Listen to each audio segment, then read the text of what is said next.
Hi అండి, welcome to Rajahmundry vlogs. Today special ఏంటంటే పచ్చిరొయ్యలు టమాటా ఎగురండి. ఇది చూసారా, అవన్నీ క్లీన్గా చేసేసుకొని వెన్ను మీద ఉన్న అది కూడా లైన్ తీసేసుకోవాలండి. అది పచ్చిరొయ్యలకి మంచిది కాదు.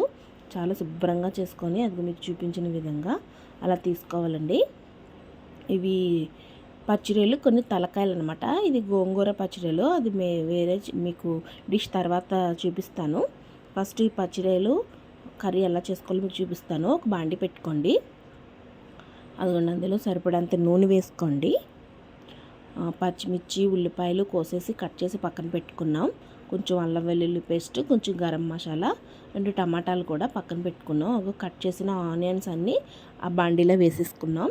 అది దోరగా వేయించుకోండి పచ్చిమిర్చితో సహా. దాంట్లో కొంచెం త్వరగా మగ్గడానికి కొంచెం సాల్ట్, కొంచెం పసుపు వేసుకుంటే అవి తొందరగా మగ్గుతాయండి.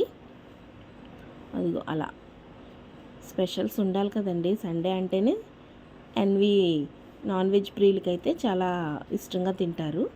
మా పిల్లలు కూడా చాలా బాగా తింటారండి. అదండి, అలా మగ్గిపోయిన వెంటనే టమాటాలు కూడా వెంటనే వేసేసుకుంటే త్వరగా అయిపోతుంది. గంటల తరబడి ఉండక్కర్లేదు. తర్వాత అల్లం వెల్లుల్లి పేస్ట్ వేసేసుకొని ఒక 5 మినిట్స్ మగ్గితే సరిపోతుందండి, పచ్చివాసన పోయేదాకా. అంతే, త్వరగానే అయిపోతున్నాయి. అదిగోండి, అలా మీకు చూపించిన విధంగా ఇలా ఫ్రై చేసుకోండి. తర్వాత కొత్తిమీర కూడా వేసేసారు. పచ్చివాసన పోతే కొత్తిమీర కర్రీలో చాలా బాగుంటుంది కదా. అప్పుడు పచ్చిరొయ్యలు వేసేసుకున్నారండి. ఇవి ఫ్రెష్ కాబట్టి గోదావరి నుంచి అప్పుడే లైవ్ వచ్చిన పచ్చిరొయ్యలు అండి. ఐస్లో పెట్టినవి అయితే కాదు. ఐస్లో పెడితే అవి నీరు అవి ఎక్కువ వచ్చేస్తుంది కదా. ఇవి అలాంటివి కాదు, ఫ్రెష్ అనమాట. సో త్వరగానే మగ్గిపోతాయి. మనం గంటలు దీని గురించి నుంచొని కుక్ చేయాల్సిన అవసరం లేదు. అదిగో అలా ఒక 5 మినిట్స్ ఉంటే సరిపోతుంది. 5 or 10 మినిట్స్ ఉంటే అలా దగ్గరికి అయిపోతుంది. కారం వేసేసుకున్నాం. తర్వాత గరం మసాలా వేసేసుకున్నామండి. అది కొంచెం స్కిప్ అయ్యింది, చూసుకోండి. అది కొంచెం అలా దగ్గరికి అయిపోయాక దించేసుకోండి, సరిపోతుంది. అవి కారము గరం మసాలా కొంచెం పట్టేదాకా ఒక 2-3 మినిట్స్ ఉన్న తర్వాత అప్పుడు వాటర్ వేసుకోండి, సరిపోతుంది. ఎక్కువ అక్కర్లేదు.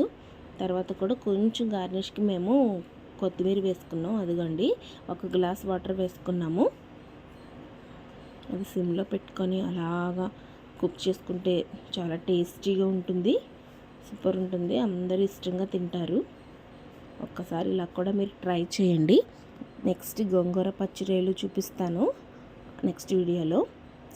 స్పైసీ సరిపోకపోతే మీరు కారం యాడ్ చేసుకోండి.